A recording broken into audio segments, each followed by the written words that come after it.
আসসালামু আলাইকুম। ইসরায়েলে ফিলিস্তিনের মানুষরে ৮০টা বছর যাবৎ কান্দাইছে।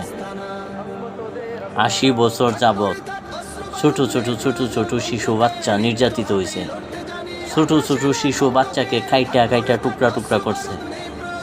মায়েদের ইজ্জত নিছে, মায়েদেরকে লাঞ্ছনা করছে, মায়েদেরকে বুক খালি করছে, পিতাকে বাবা হারা করছে।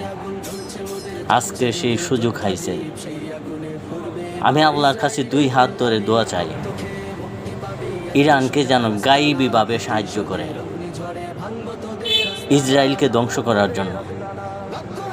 এই ইসরায়েল গুন্ডাদেরকে ধ্বংস করার জন্য গায়েবীভাবে সাহায্য ইরানকে করুক। আল্লাহ, তুমি তোমার দ্বারা প্রার্থনা করি, এই পৃথিবীর বুকে যেন কোনো সন্ত্রাস, কোনো ডাকাত